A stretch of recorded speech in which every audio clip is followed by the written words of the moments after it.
the session looking at water security is climate security, sustainable management of water resources pathways. The objective of this session is to highlight the importance of water as a medium through which climate change is felt and efforts towards adaptation and mitigation are likely to be paved with. This session forms part of the discussions around water forming the core on talks with regards to the nationally determined contributions when we're determining our climate actions as well as potential emissions. The focus of our session will be mainly on work around South Africa. As an introduction, I would like to introduce our first keynote speaker, who is the Director General of the Department of Water and Sanitation, Dr. Sean Phillips, to come and share with us, to paint a picture of water resources within South Africa and the various issues in play. Dr. Sean Phillips.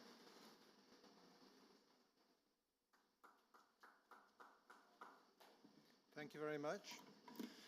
The audience seems to be small enough to ask who am I speaking to. Can we just introduce ourselves? So I'm Sean Phillips. I'm the DG of DWS. I've met the other people in the front. Shall we just quickly say who we are? Okay.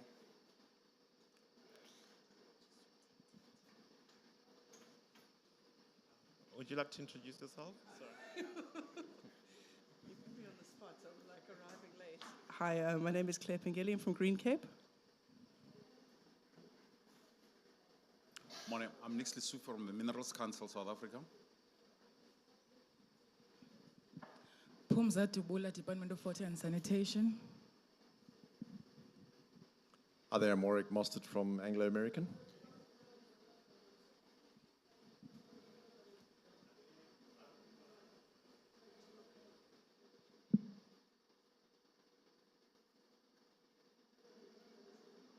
And you, Gabriel? Come here, Gabriel. I'm Gabriel Kalakala from the Department of Water and Sanitation, and there are some people who are online. Oh, okay. Can the online people speak? Can they introduce themselves? Oh, okay. Can we ask them to type? And then maybe we can read them out. All right, in the meantime, let me start. I've been asked just to give a few words to provide a bit of context. And our thinking is in the department about this topic. I see it's disappeared, of water security is climate security. Have I got that right, Gabriel?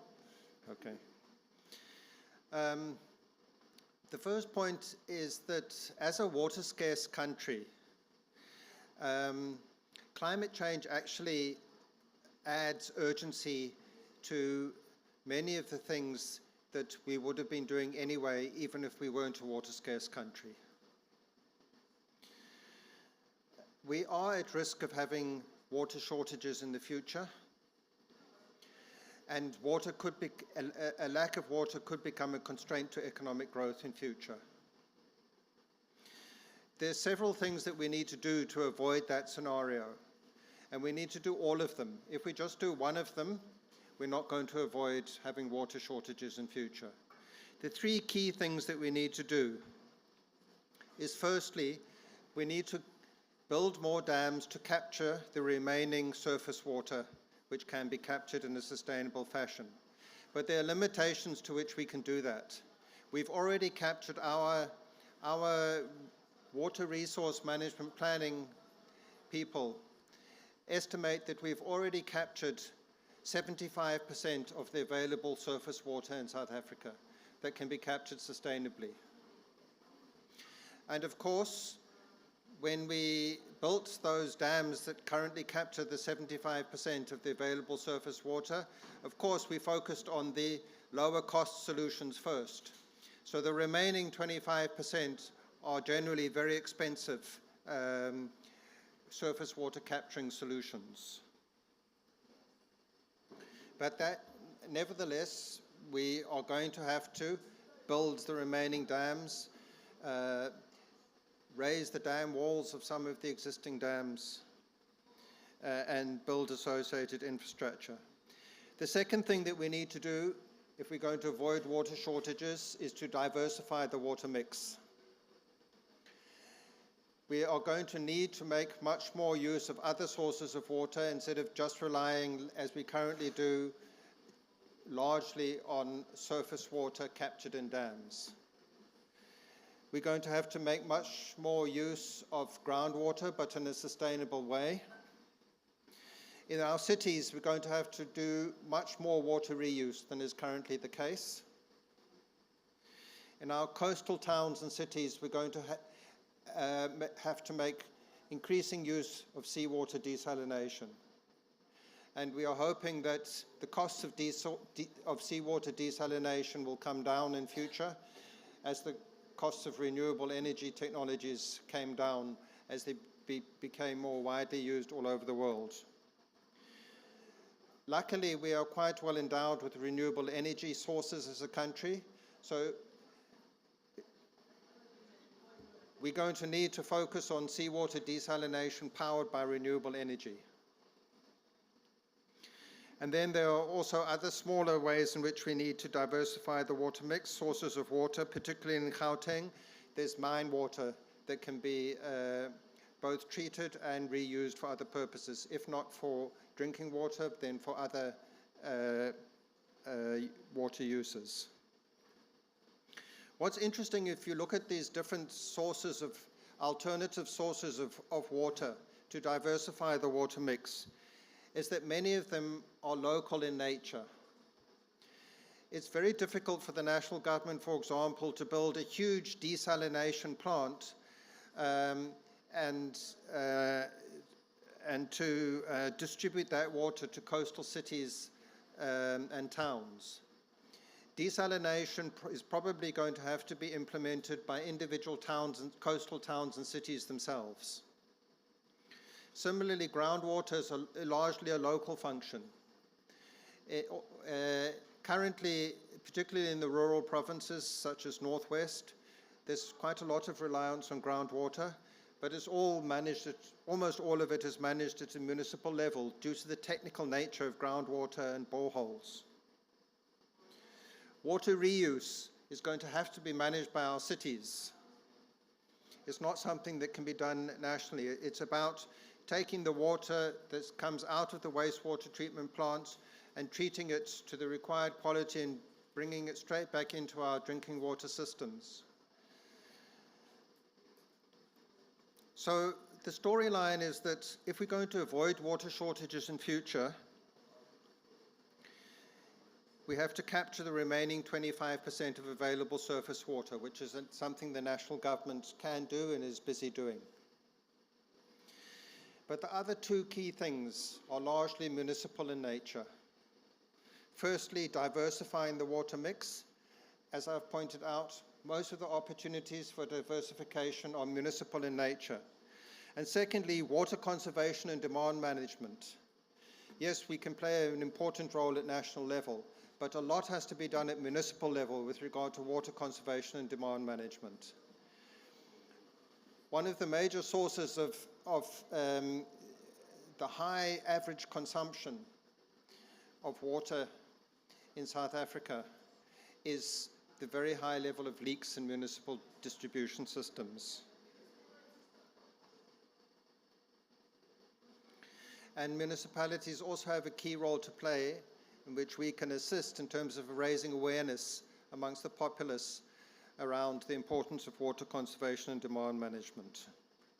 The City of Cape Town is a very good example in that regard. They very successfully raised public awareness about the importance to treat water as a scarce resource during the Day Zero situation in Cape Town. And as a result of that, our recent no-drop report indicates that the Western Cape has the lowest water consumption in terms of litres per capita per day of all the provinces in South Africa, and we think that's probably the result of the effective awareness campaign instituted by the city during the Day Zero process. So we've established that municipalities have a key role to play in terms of us avoiding a situation where there's water shortages. But our blue, green and no drop reports are showing that municipal water services on average in the country are in a state of decline. We recently reduced the full blue drop and no drop reports.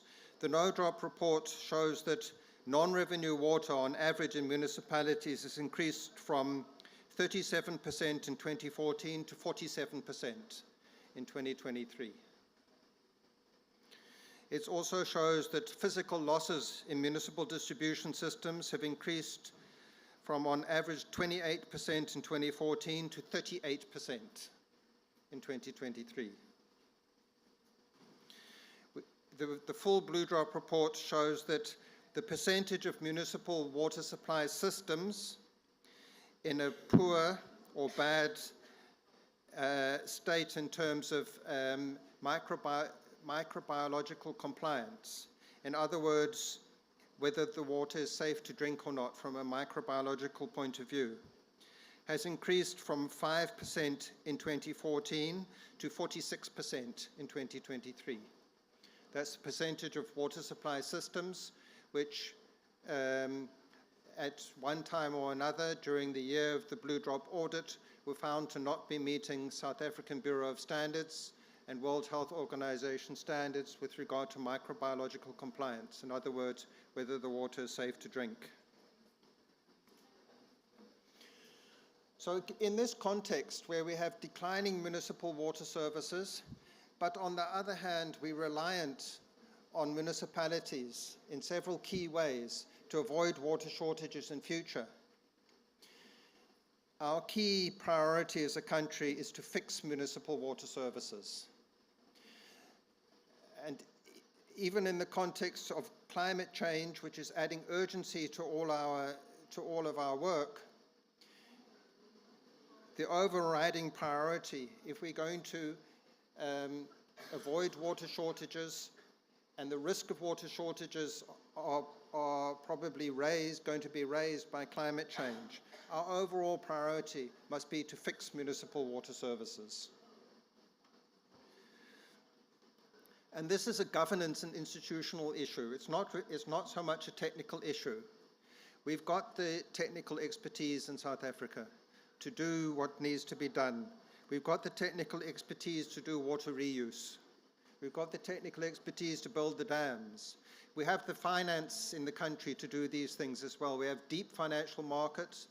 The banks and the pension funds are extremely keen to invest much more in public infrastructure. But we need to bring bankable projects to the market. So we're not lacking in the skills as a country, we're not lacking in the finance. Where the challenge is with regard to fixing municipal infrastructure is institutional and governance. And in that regard, we've recently gazetted for public comment the Water Services Amendment Bill. The current Water Services Act distinguishes between water services authorities at municipal level and water service providers, where water services authorities are the part of the municipality which has the constitutional responsibility of ensuring that the residents are provided with water and sanitation services which meet national standards. The water service provider is the part of the municipality which delivers the service. So it's already in the Act that there's a distinction between the Water Services Authority and the water service provider. And there are 144 municipalities which are appointed as water services authorities by the Minister of Cogta in terms of the Water Services Act. The water services authorities are supposed to be local regulators. They're supposed to ensure that water services are provided according to standard, but that is not happening in almost all municipalities across the country. So we want to strengthen the role of water services authorities as local regulators, and we want to provide them with a mechanism which they can use to ensure that their water service providers provide services according to standard. The mechanism that's introduced through the Water Services Amendment Bill is a compulsory operating license system for water service providers. In other words, all water service providers at municipal level will have to get an operating license from us as the regulator, from DWS, and they will have to show minimum competency and capability levels to get that license. They will be given time to achieve that, but the amendment bill also provides where municipality fails to get their internal service provision to the state where it can get an operating license and fails on its own to appoint a capable water service provider, the amendment bill provides for the minister to legally require the municipality to appoint a capable water service provider.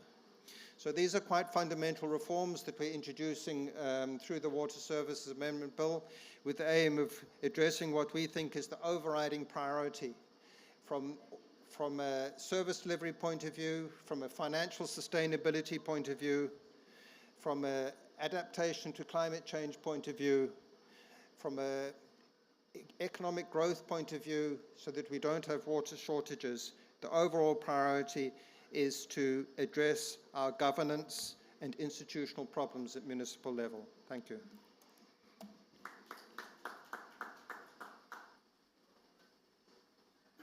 Thank you very much, DG.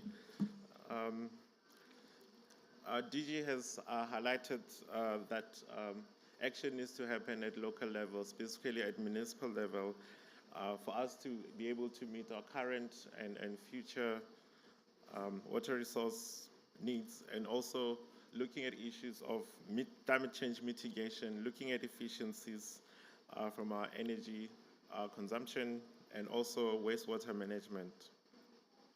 And DG indicated that there are resources available for us to meet these demands, and we need to have bankable projects and improve our governance. Thank you, DG. From that, I would like to introduce Dr. James Cullings, from Zaturi.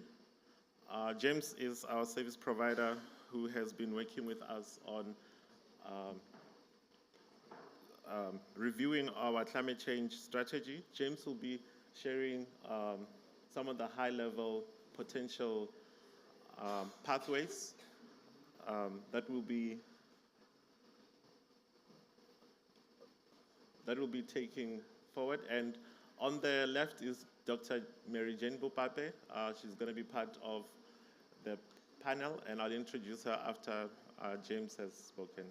Thank you. Over to you, James.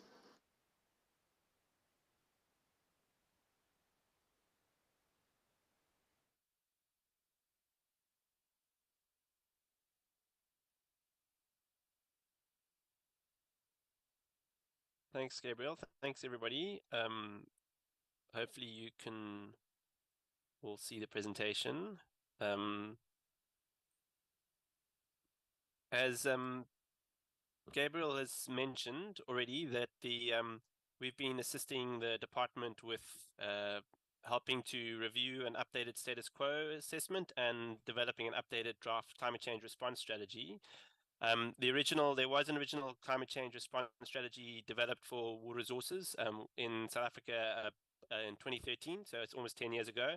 And obviously there's been a lot of change, both in with regard to water security, but also climate change developments in the last 10 years, and already realizing many of those impacts, but also changing mandates. So, for example, particularly around things like incorporating sanitation into the strategy as well.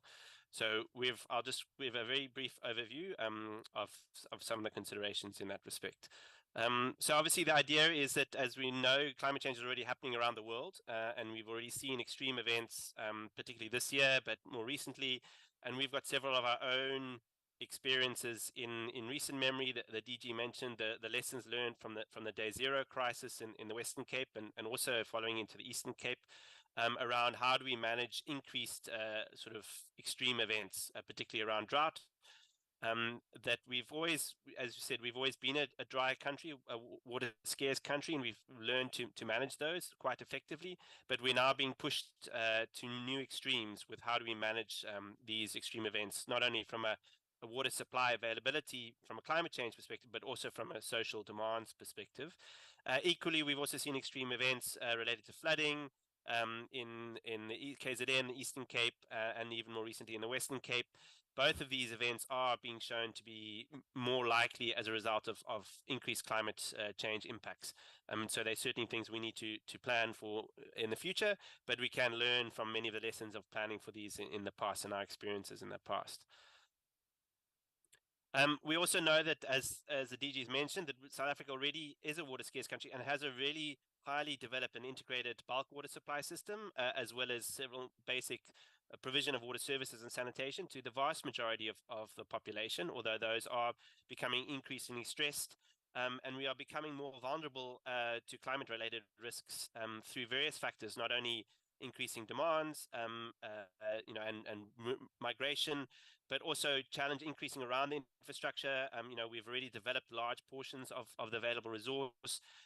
Those that are left available from the surface water are becoming more expensive and more harder to manage, as well as alternative sources. And we're also seeing other factors that are increasing our vulnerability. So challenges around operation and maintenance of the systems, both at the bulk system, but also at local level, has been pointed out. Increasing water quality risks and concerns, which is a major challenge in South Africa, and further increasing our climate-related risks to extreme events.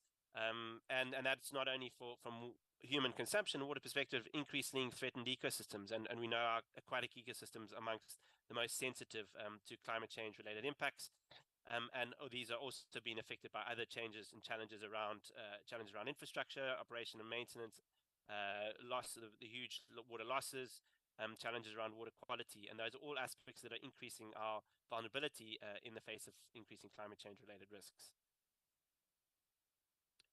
So they're just some of the various factors. So in developing a vision, a sense of a lot of people raising concerns, and these were used to help us develop an approach to a vision, developing an updated climate related vision.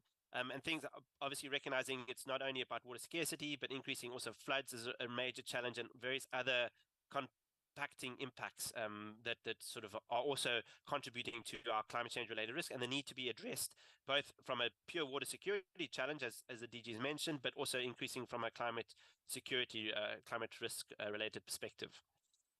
So basically the sort of structure of some of the key areas that were identified through the updating status quo assessment and developing a vision were really centered around sort of 5 key pillars to achieve this overarching vision around ensuring water security in a climate, a variable climate, or for a future climate, and also important, sort of becoming low carbon as well. So the water sector generally globally consumes about 6% of global energy usages.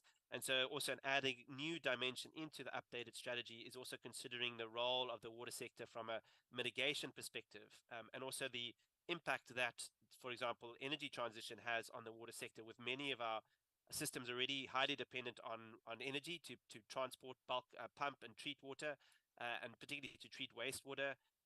And those are, also part of the just energy transition. We need to see that link with the water sector. So really the pillars are talked about collaborative governance. So that's been highlighted again, particularly this relationship between different tiers and different roles and responsibilities. We talked about the importance around investing in climate resilient infrastructure. So recognizing that we have a highly integrated bulk system, but it needs to be strengthened and augmented. And also not only augmented, but also there are other ways to improve operational efficiencies of it. And we've seen examples of that. So how do we strengthen that existing and prevent it becoming less functional? Because that already provides quite a lot of climate resilience. In there is also promoting alternative and conjunctive use of water. So not only adding on alternative systems, but how do they work in conjunction with other sources so we can optimize across multiple sources. The important thing around infrastructure is not only the grey infrastructure, but also the green infrastructure. So, how do we protect our ecological infrastructure? And we have a long history of protecting natural catchments, for example, through the Working for Water program and Working for Wetlands and other things, programs, and now more recently innovative processes such as water funds.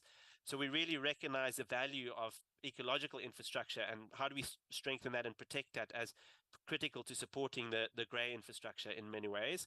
And also improving the climate resilience of those. So we've seen climate change not only causing water scarcity challenges, but also increasing damage to critical infrastructure. And that could be, increased not only raising dams to capture more runoff, improve storage, but also increasing their spillway capacity to protect against increasing flood risks, or protecting critical infrastructure like pipelines and treatment plants from damage due to floods, and the same as all other infrastructure. Obviously, increased knowledge and information, there's a big role there. There's a lot of existing information around climate change, climate scenarios. How do we incorporate that into, make that information available and incorporate it into the traditional, we have a long history of traditional processes of decision making around integrated water resource planning, design standards, and information around climate resilient development pathways. How do we strengthen that? And also a lot of support and interest around improved monitoring, early warning, seasonal forecasting, linking that into decision making, and rolling up floods, early flood warning systems and decision support systems. A big component, improved water resource management and sanitation management. So that's also critical, and that particularly falls at a local municipal level to not only improve water use efficiency and reducing non-revenue water, but also promoting alternative water, but also alternative sanitation solutions. So providing waterborne sewage to those who need it adds a huge demand on our water services, which is already scarce. So how do we balance that? And also the link with integrated planning. So recognizing the water sector doesn't operate on its own, but it's a critical part of the integrated development planning at the local municipal level. And also enforcement around, particularly around compliance, allocations, and resource quality objectives. So we have a long process of how do we protect our critical environments and make them more resilient to climate impacts. And then the fifth pillar is around adding in the sort of net zero carbon for water objective. Firstly, just understanding and better quantifying the carbon footprint of the water sector, and then identifying opportunities to reduce that footprint, either through improved efficiencies. We innovate things like pump as turbines, so we change pumps so that they pump at some point and then generate it as a turbine, generate energy when the water is running the other way. Capturing methane, adding biogas, and all those other aspects, how we can help reduce the overall carbon footprint of the energy sector just by understanding it. And then also understanding the considerations of what are the water impacts of a just energy transition, for example. We know, water is a big critical component around energy. And nationally, that's maybe only 2 or 3% of our water demand comes from the energy sector, but in certain catchments, it's a much bigger proportion of that. And how does that transition in the energy space play into our water resources planning space? So those are just some of the key pillars, that, and some of the key aspects that we've identified. And the idea is to unpack those a little bit and sort of consider, okay, where does the responsibility lie for implementing some of these and following up with those? And a big part of that is then sort of identifying and securing the funding, access to the funding. And a lot of that is built around developing the climate narrative, the climate story to support those applications, and assigning responsibility, and looking towards to forward planning. So that's just a very brief overview of the proposed strategy, and obviously there's a lot of background information. We have a lot of information gathered that supported that in the status quo updated status quo assessment. But I will leave it and hand back to the chair for now. Thank you very much, James, for that. I would like to call up our panel to have a discussion around issues discussed. I'll start off by introducing online Dr. Mary Jane Bopape from Sion. Mary Jane, would you like to introduce yourself and speak a little bit on issues of climate change and the work you're doing? Okay, thank you very much, Dr. Kalakala. Can you confirm that you can hear me okay? All good. Okay. Good afternoon, everyone, and thank you for inviting me to be a part of this very important discussion on water security. As Gabriel has mentioned, I'm Mary Jane. I am the Managing Director of the South African Environmental Observation Network, which is a business unit of the National Research Foundation. And our vision is to establish world-class environmental platforms. And really, the issue that we focus on is on ensuring that we increase the observation network across South Africa. We've got landscapes across the country where we collect information on the amount of water that is flowing. We take observations on the water quality. We take observations around weather and climate, and this is a really important aspect when we want to understand where we are as a country, as well as understanding the variability that we're experiencing, as well as climate change. So at Zion, we've got landscapes. For example, in the Cathedral Peak, we have observed that when you've got a grassland, you actually are better in terms of water security compared to when you've got a forest. So we have some sites where we conduct such experiments where we can indicate the impacts of different biomes on water security in South Africa. We also collect observations across our oceans. So we know, it has already been mentioned in the two presentations that we have had, that South Africa is water scarce, and this is because of our location in the subtropics, where we generally experience a high pressure system, which means air is descending, and therefore when weather systems coming from the Atlantic Ocean, such as cut-off low systems or cold fronts, make landfall, that is when we get our rainfall, and we also get impacted by systems coming from the Indian Ocean. Therefore, at Zion, we also take observations across our oceans, as well as from the coastal regions. So I think just in response, maybe Dr. Lekalakala, I think just there I would just focus on the issue around observations, that it is important. So that is really the work that we are focusing on within Zion. And then that would, in terms of the pillars that were mentioned, so this would actually contribute to the knowledge and information pillar that James has presented on. Some of the work that we have done has indicated that the disasters that we experience in South Africa are mostly due to flooding. So when we look at water security, there are of course questions around whether we are able to use the water that is received because of these flooding events that have been mentioned. The KZN flood, for example, that happened last year in April. To assist us in terms of our water security.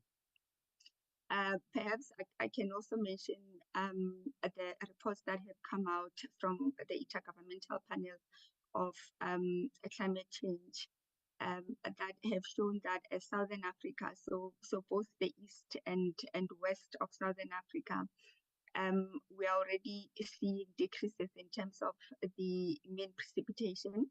And in terms of the temperature, we are seeing increases, and this in itself will also have an impact on water security, because with more heat, that means you get more evaporation.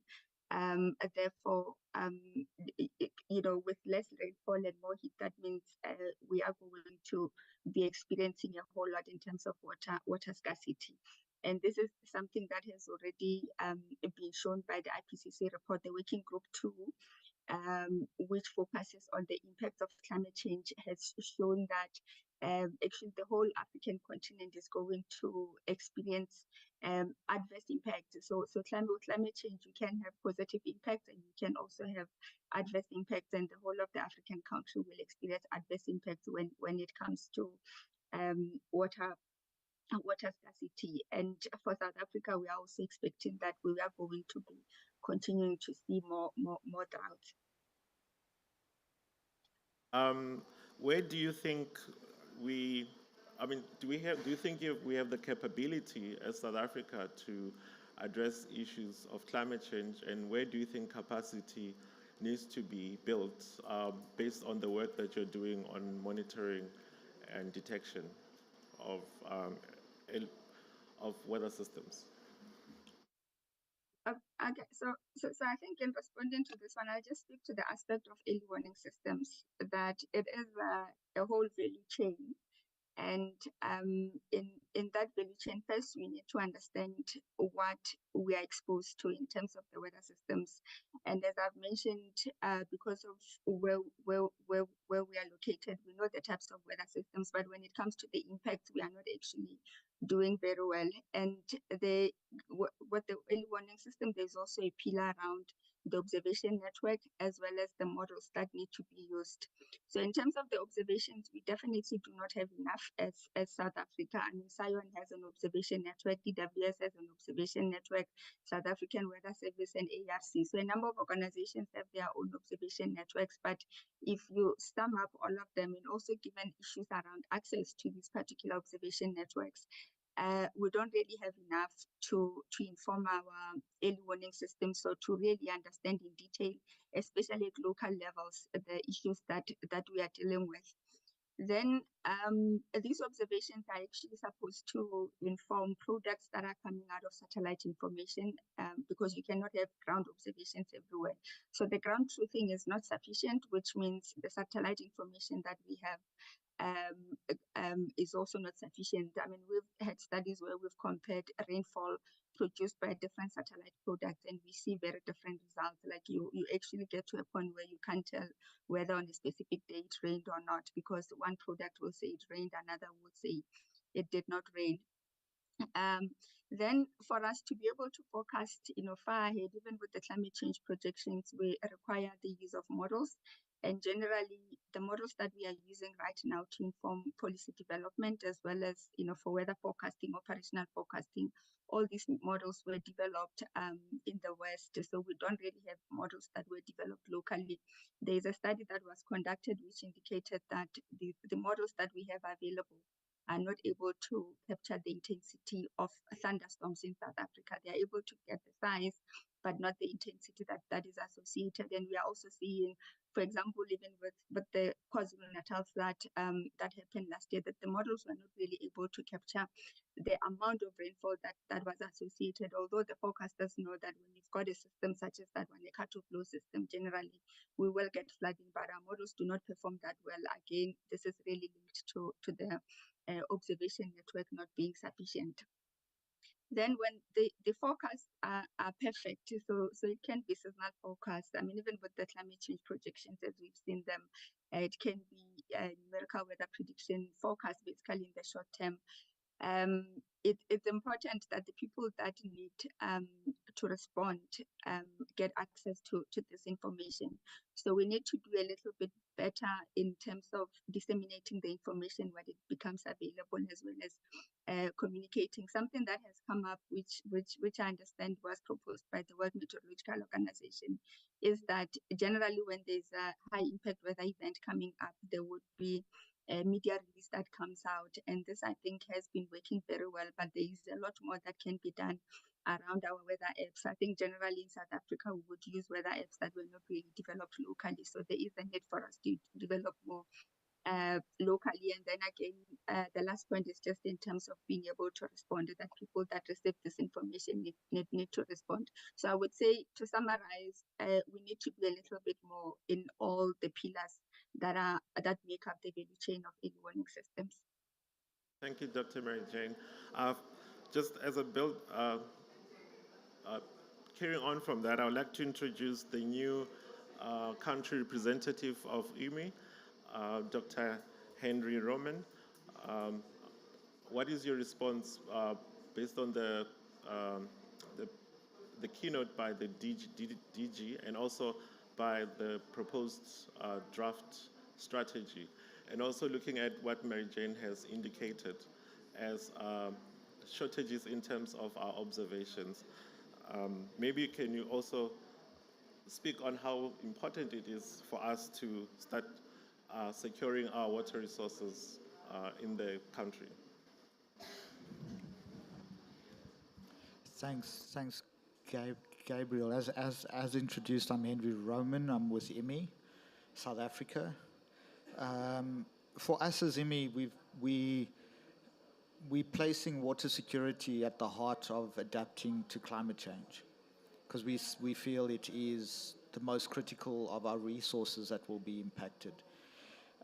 We have a couple of tools we're putting together, because one of the things we do as countries is we make these grand plans of how we're going to address climate change, but we don't think about our capability to enable or enact those grand plans. So one of the things we've got at IMI that we've put together is called a water tracker. It's a diagnostic guide to support water resilience within your national climate planning. So understanding water within your national climate plan, looking at your institutional frameworks and your governance structures and their capability of implementing those plans, looking at specific sectors and the requirements they have for water and how climate may impact on their ability to secure water for their purposes. Mining sector in particular needs water to do what it does. Is there water in the places that we're going to be mining? Those are the questions that need to be asked. You don't need to know if the water's there now. You need to know is the water there 5, 10 years, 15, 20 years from today. How do you finance it? And then how do you implement it? These are considerations that need to be taken into in your planning processes at the outset, not when you're in the midst of it and you've got the problem. We heard about the interface between the grey-green infrastructure. I'll be a bit cheeky now. So Graham Jewett from UKZN, who's now in the Netherlands, did a study looking at, and I think the minimum he said was if we can add 0.5 cents to the tariff, the bulk water tariff, we'll have the funds available to look at ecological infrastructure. Because right now we've got no mechanism by which we can fund improvements to adaptation interventions. Now, why am I saying that is because when you're addressing ecological infrastructure, there are two things of importance here. One is you're addressing water quality and quantity by improving the ecology. The second is you're ticking the box for your adaptation intervention as a country. So in one intervention, you're tackling two critical elements of adaptation to climate change. And like I said, as IMI, we're putting water at the center because we know in a country like ours, the DG spoke about the Green Drop report as well and the outcomes thereof. Our surface water, our groundwater is becoming increasingly polluted. We also know that with climate change, on average, it's a 2 degree above whatever the global average may be is going to come to is what Africa will experience as a continent. The southern part of the continent is already starting to feel those effects. And if you were in Gauteng lately, we had 2 weeks of an extreme heat wave. And people were struggling to cope. But the main thing about that is our dams are designed as shallow like basins. With increasing temperatures, evapotranspiration will increase. Aquifers become critical in how we're addressing our water source because water can't evaporate from underground. As one thing, so aquifer recharge is critical to how we address that diversity of water mix that we need to address. Water reuse in cities, there's an initial outlay that will have to be made by cities in order to develop new pipeline systems for that reuse water because it may be at an industrial grade. If you want to go potable with reuse, it's very expensive. Maybe in the long term, but my view in the short to medium term is make it applicable to industry and agriculture, which means you need a new pipeline. And in Joburg alone, you've got 10,000 kilometers of pipeline just to deliver water. That's an expensive exercise as well. I'll pause there, Gabriel. Thanks. Thank you. Thank you for that. As we're striving to address the various challenges, as the previous colleagues have indicated, and some of the work that IMU is doing, we have the pleasure of I have the pleasure of introducing Garth Barnes, who is with the National Business Initiative. And it'll be interesting to hear from the business perspective, Garth, how do you see business coming into the fold to assist in some of these interventions? And are there any business cases that we can learn from? Great, Gabriel, thank you. It's really good to be here, and thanks for joining the session. So Garth Barnes, Program Manager, Water and Biodiversity for the NBI. So just a brief blurb about the NBI. So we work with about 95 blue chip corporate members across the board. Those are companies located here with international and local operations, as well as those headquartered internationally who have operations in South Africa. We work within the thought leadership realm, we work with capacity development, and we also work with project implementation. So to come back to your question, Gabriel, what I'm trying to do is to try and box smart. My portfolio, as I've said, is water and biodiversity, which I think if we bring together around a nature-based solution perspective, we then bring in, as you're saying, Henry, an adaptation perspective, which I think really sits nicely within a climate resilience perspective or approach, which is part of the reason why I love the vision of the response strategy, where it's bringing in the climate resilience aspect. And so a few years ago, we ran an adaptation series with business, together with SANBI, having a look at exactly where we can locate or what the private sector companies are doing with the adaptation space. And what we began to see there was nothing too surprising, but that water was very much a key focus of private sector with regards to adaptation. What we try to do then is to link those adaptation projects that business were engaging in already into the GCF. And unfortunately at that stage, perhaps because of the pipeline processes, those projects that were taken up eventually, there were 3 that went through a screening process, were not taken up by GCF. However, what I've begun to do as a result of some funding that we received from We Mean Business, an international funder, is to understand exactly where we had left off and how we can begin to integrate some of those projects, which, as I say, have a strong water focus, back into the current GCF pipeline. And so we've begun discussions with SANBI to see how that can occur, and it's looking promising. And so I think that there is definitely an opportunity to use vehicles such as the GCF to begin to ramp up the implementation of such projects from a private sector perspective. But the general sense at this point in time is that they are keen, private sector that is very keen to begin to have a look at not to begin to, they have already begun the process of engaging in adaptation based processes. But let's just see how we can ramp it up. I think another opportunity that we have knocking on our door is a collective action approach, where we take a catchment, we look at the players and the actors in that catchment, the municipality being a key component of those stakeholders. And we begin to understand how we can put together a scaled model, where we start at the municipal level or scale. We have a look at how we can begin to support them with a built infrastructure opportunity or intervention. And that's through our TAMDEV program, which is the Technical Assistance and Mentoring Development Program, that has already come on board with municipalities to support them with technical assistance around municipal infrastructure. But I think what is important about that model is that it also offers a mentoring and capacity development function.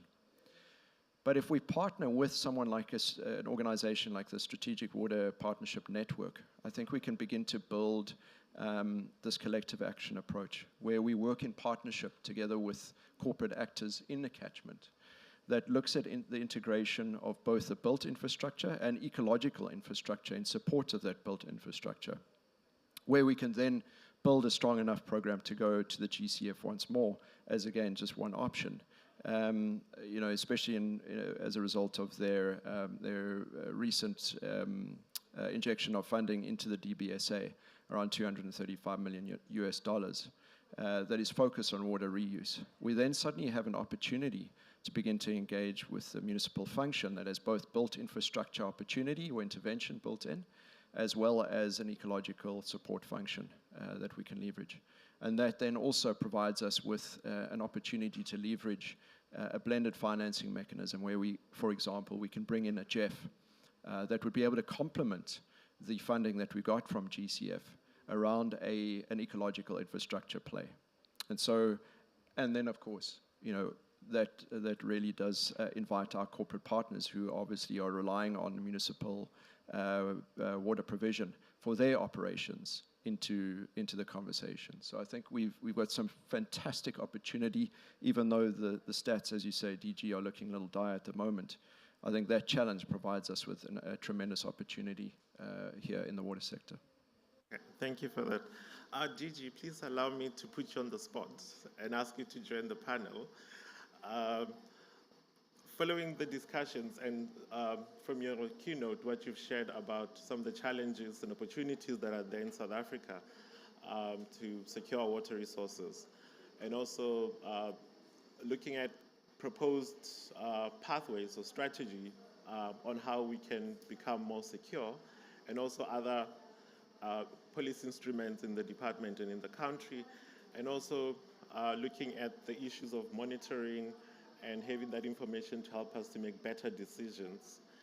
And what Garth has said in terms of what business can do.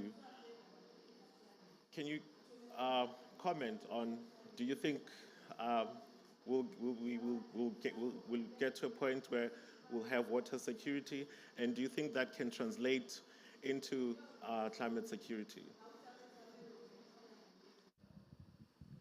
Thank you very much. I think all of these programs and initiatives that have been spoken about are very important. We support them. But unless we fix our institutional governance problems at municipal level, they're unlikely to be sustainably effective. If we can fix our governance and institutional problems at municipal level, a lot of things will flow from that. For example, the issue of financing. As I indicated, the statistics show that non-revenue water is increasing rapidly at municipal level.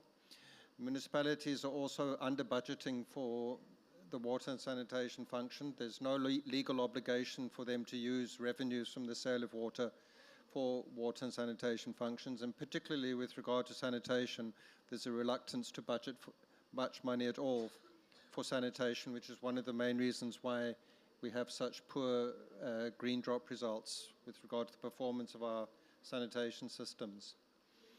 But if we can get the water services working in a financially sustainable manner and being well governed and well managed, a lot of other things will flow from that.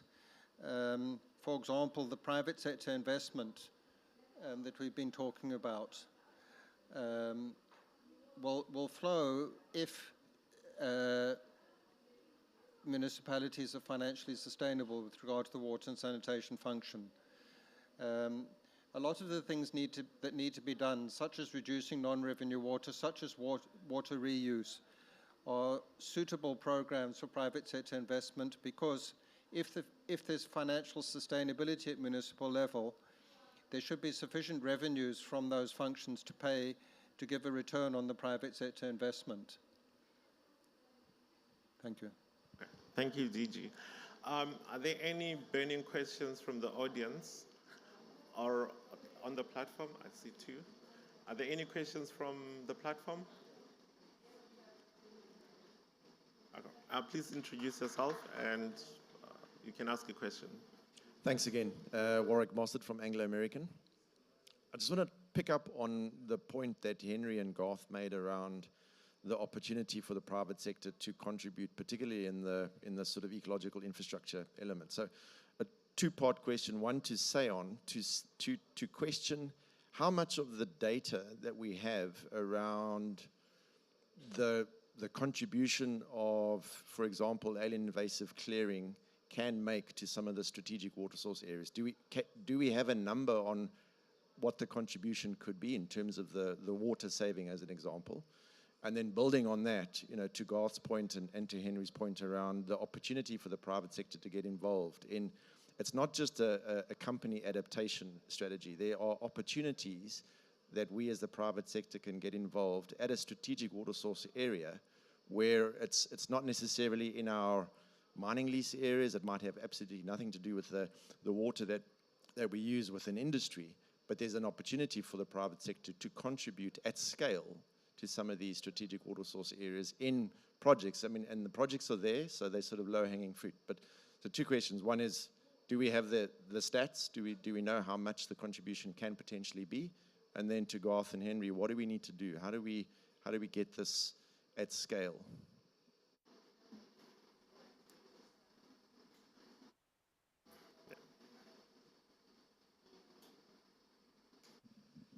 Claire Pengilly from Green Cape. So I think, thank you, DG, for really noting the focus on municipalities. I think it's absolutely critical. I guess one of the area of perhaps a little bit of confusion from my side is, my understanding is that the Water Services Authority and water service provider in many instances are the same entity currently.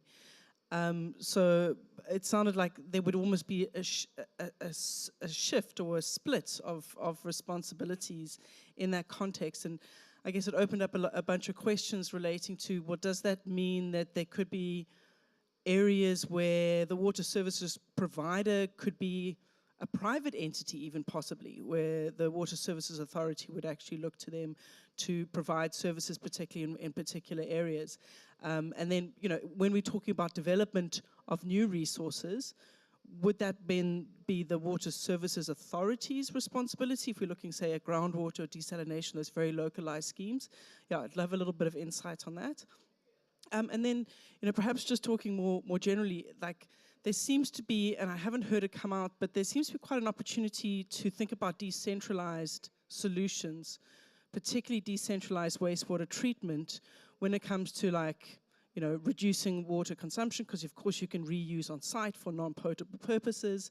And I guess I just wanted a bit of a reflection. I'm sorry, I'm not exactly sure who to reflect it, asking for that reflection from, but I'm not seeing that surface anywhere in the discussion, and it does seem like that there's been quite a lot of resistance towards decentralized solutions, but it does have, besides obviously there are implications on the municipal balance sheet of, municipal revenue collection, there are significant opportunities, I would think, from a climate resilience perspective, to think about decentralized solutions, whether we're talking about non-sewage sanitation, decentralized wastewater treatment, even decentralized kind of rainwater harvesting or stormwater harvesting and treatment. So yeah, just wondering where that's coming in. Perhaps it's a question for James. I'm not sure. Sorry, but yeah.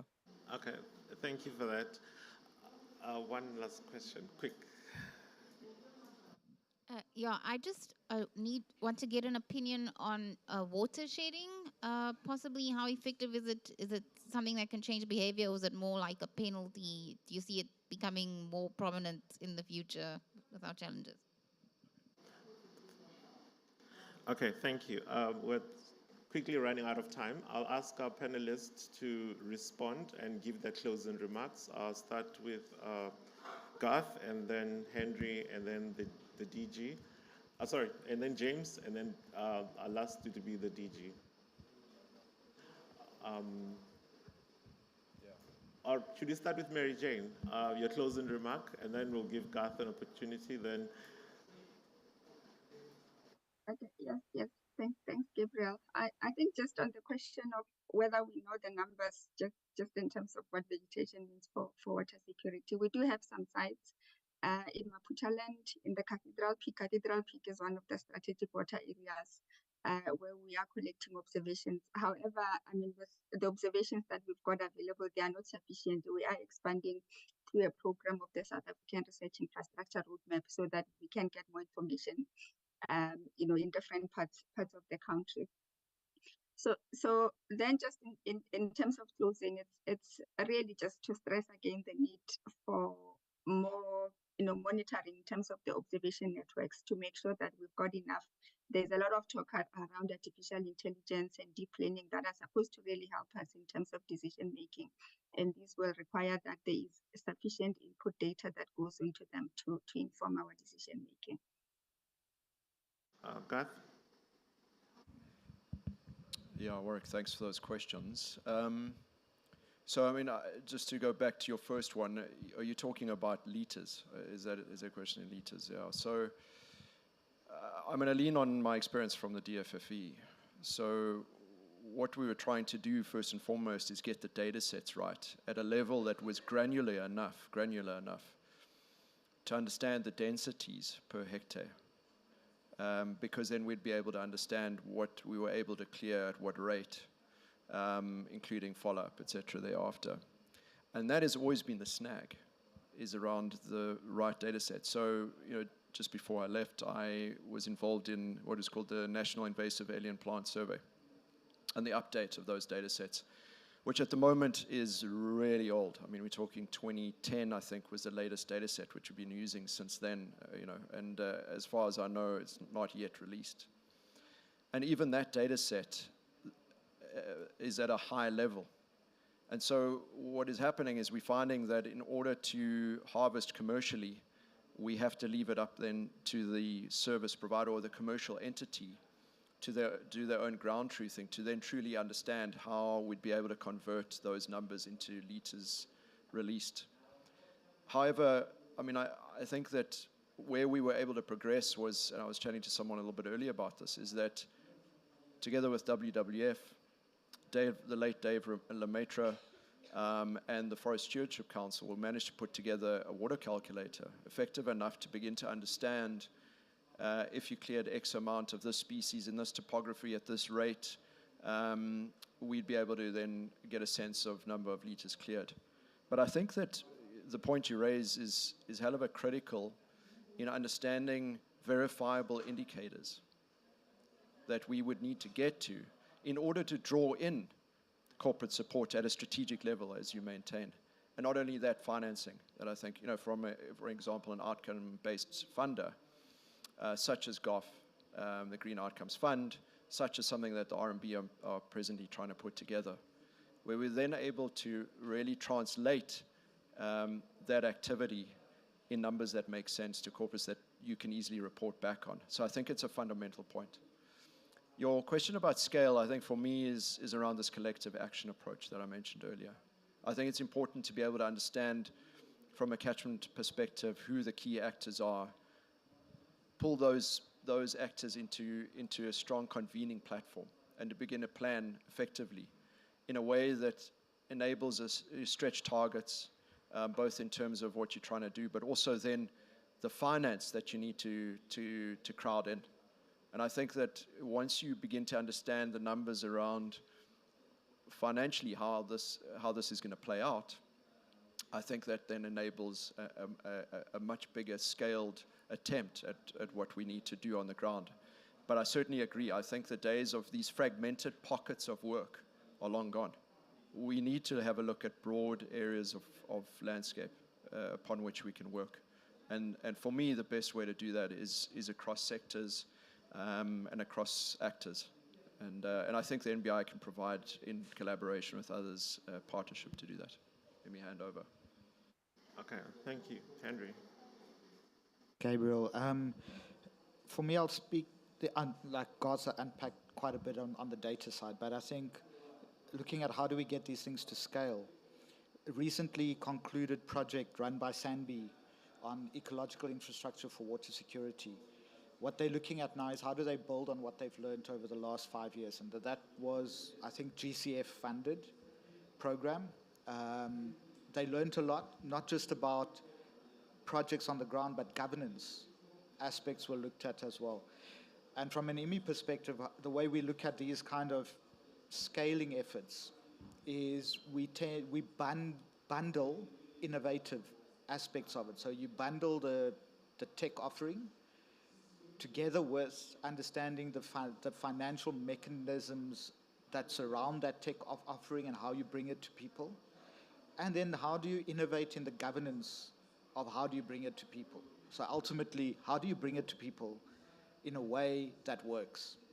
And we're testing it across the continent at the moment. We're not testing it in South Africa. We'd love to test it here as well. But you need partners to do this. Like God said, none of this happens alone. You need to crowd in funders and crowd in partners to look at how you can make this happen. I think the other one, talking to Claire quickly, decentralization more and more is becoming a topic of conversation because it makes so much sense. And in a country like ours, like South Africa, there areas and communities, you can't lay a pipeline to them. They're just too far away, literally. Or not just even far away. Go to KZN, go to Durban. All those hills and valleys, laying pipes is a major undertaking when you're living in places like that. So decentralization, both for energy, both for water, I think, and water treatment, which has added aspects of composting and grey water reuse and things like that comes with it, has to be considered a lot more seriously by government in bringing access to services to the people of the country. Thanks. Thank you. James, then. Thanks, Gabriel. Yeah, quick one to respond to some of the points. So on the numbers for the invasive alien plants, it's an easy one. Actually, we can go back to a national study done probably almost 15 years ago, looking at the impacts of IAPs nationally on not only runoff, but also water supply reliability. And that back then, they'd looked at saying they account for about 4% of total water use. But also what we looked at was future growth. So the big thing with IP is not only clearing what's there, but preventing the growth of further spread. And that's also fuel. There's an interesting climate link there. It's also part of the carbon fertilization. We see bush encroachment becoming a major challenge in our catchments. And it could be up to 16% of nationally. And in some catchments, we mentioned the grasslands, back together, there's forecast that it could be up to 60% of water use, equivalent, the current water use could be taken up by invasives if we don't prevent further growth and spread. And that has been updated. Dave Lemaitre did work, but again, it's 10 years old nationally on runoff. And as Garth pointed out, that then needs to be done at a local level. This is all national data, but there's also, then fine-tuning at a local level. So it needs support and data. And as the sort of SAON studies, also updating the fundamental relationships, the basic science behind hydrology, runoff, and IIP impacts. That's also based on needs updated science. So we need the research in that space. But there's a lot of and WWF done stuff on water calculators as well. On the decentralized solutions, absolutely a big push, not only from a water supply but also sanitation, but also aligning with water sensitive cities kind of visions and connectivity, and also addressing issues of flooding and stormwater relations. So there's a big drive. There are challenges, particularly around the operation, the capacity, particularly around water and treatment and health and safety challenges related with that need to be taken into consideration. It's a big challenge, particularly around decentralized wastewater treatment capacities. But it is certainly something that again, and I think Henry pointed out the challenge logistically why it makes sense as well from running pipes everywhere. The last point that was made, the concepts of water shedding. So actually, when it comes to managing our water resources in a highly variable climate, the opportunity to periodically implement restrictions and manage demand, so that during particular dry periods, we can push down demand, is a critical part of how we need to manage our system, obviously within a controlled space. And as mentioned, the DG mentioned how during Cape Town, managing demand was the major thing that got us through. And typically part of the design of systems is how do we integrate that demand management side along with the supply side to part of the conjunctive use solution. So we can manage demand, in high dry periods and less so when there's more surplus available, because it is a highly variable system. The last response and closing by the DG. Thank you. Is it clear?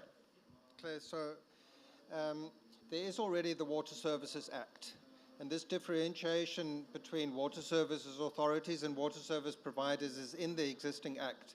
That Act, I think, was passed in the late 1990s, about 98. And that Act that's been there all this time says that water services authorities and water service providers should be managed separately and accounted separately in municipalities. It's just that it hasn't been implemented across the board. I don't think there's a single municipality in the country which properly manages the WSA function and the WSP function separately. And you're correct, in almost every single municipality, the municipality itself is both water service authority and water service provider. So the Act provides for water services authorities to approve water service providers to operate as water service providers. And no one can sell water in a municipality unless they're approved water service provider by the Water Services Authority. So the water boards as well have to be approved water service providers by the Water Services Authority because they sell water in the municipality. The current Water Services Act also says that the Water Services Authority's role is to ensure that water services are provided according to standards. Where the current Water Services Act is a bit lacking is it doesn't clearly define exactly what are the functions of the WSA and what are the functions of the WSP, which is one of the things we want to address through the amendments to the Act. The WSA functions include, for example, planning. It includes tariff setting. So part of your question was who would be responsible for doing what when we have this more effective differentiation. So the Water Services Authority basically must do the tariff setting and must do the planning, and then the water service provider must implement within that framework set by the Water Services Authority. In the amendments that we're introducing, we want to clarify that billing and revenue collection is a WSP function. Because at the moment, one of the big challenges that we have is that billing and revenue collection is done elsewhere in the municipality. It's not done by the Water and Sanitation Department in the municipality. And the revenue can be used for any purpose, not necessarily for water and sanitation. So by saying that billing and revenue collection is a WSP function, we're hoping to move more towards a ring-fenced utility type approach of professionally managed water service providers where everything is in the same place: the billing and revenue collection, the procurement, the supply chain management, the HR management, and the technical water and sanitation function. What these changes will probably result in is a situation where, again, what's already in the Water Services Act, the Water Services Act actually says that explicitly says that water service providers can be a municipality itself, an NGO, another municipality, a water board, or a private company. It already explicitly says that in the Water Services Act. But as you say, in 99% of municipalities, the WSP is just the municipality itself. With these changes, we think we're going to see much more diversity in water service providers. We're going to allow anyone who wants to apply for a license to be an operating license to be a WSP, including NGOs. Water boards can apply for a license to be a retail water service provider, and companies. So we want to see a situation where there's an array of licensed water service providers that water services authorities can choose from. We don't want to specify which direction a municipality should go in. We don't want to say to municipalities, you should do it internally, or you should use a private sector water service provider. Our role as the regulators to say, deliver it however you like, but the bottom line is it must be provided by a licensed water service provider which has the competency and the capability to provide the services to standard. On the question about watershedding, it's not a term we use in the department. I think it's a term that was developed by the media and following with the assumption that what's happening in the water sector is similar to what's been happening in the electricity sector. And as you know, we've had load shedding in the electricity sector, so the term has been transferred over to be water shedding. But the water sector is very different to the electricity sector. in electricity, there's a national grid for electricity. There's no national grid for water. Water is a much more localized function. So ESCOM has to do electricity load shedding to avoid the collapse of the grid if demand if electricity demand exceeds the availability supply. It can result in a total shutdown of the electricity generation system. So they have to do load shedding. Water sector is very different. It's very localized. You have localized water supply systems. And each localized water supply system needs to be managed separately. And when you have supply exceeding demand on a localized level, it's usually due to different localized reasons. So, for example, when we had the day zero problems in Cape Town, it was due to a very infrequent drought, a very severe drought that only happens very infrequently that occurred in Cape Town. That was the main reason why Cape Town had to introduce very strict restrictions on water use. Similarly, in Quebec or PE, there was a very severe localized drought in that area for 7 or 8 years, which resulted in severe restrictions having to be reduced on water consumption to avoid a situation where supply exceeded demand, and then there would be areas where people wouldn't be able to get any water. The problems we've been experiencing in Gauteng recently have been for a different reason. It's not because there's a drought in Gauteng. The reason is because demand has increased markedly in Gauteng, and our planners in the department knew that demand would increase. So they planned to have a second phase of the Lesotho Highlands project to bring additional water into the Vaal River system. Unfortunately, that second phase has been delayed for 9 years. It was supposed to bring additional water into the system by 2019. If that had happened, Rand Water would have invested in additional treatment capacity, and there would be more supply of water now to Gauteng. It hasn't happened. So now we've reached the situation where the demand for water in the municipalities in Gauteng is occasionally exceeding the available supply of treated water from Rand Water. And then in that situation, when you get things happening like load shedding, when a breakdown happens, it results in severe disruptions to supply, which wouldn't happen if the supply-demand situation wasn't so tight. Because in this situation where the supply-demand situation is very tight, it becomes very difficult for Rand Water and Joburg Water to fill the reservoirs because there isn't an excess of supply like there was in the past. And then in high-lying areas, people sometimes don't get water for weeks. So there's different problems in different areas, and it's quite different to the electricity problems that we have. Okay, thank you very much, DG, and thank you to our esteemed presenters and panelists, and thank you everyone for joining both virtually and physically. Let's continue the conversations. Thank you.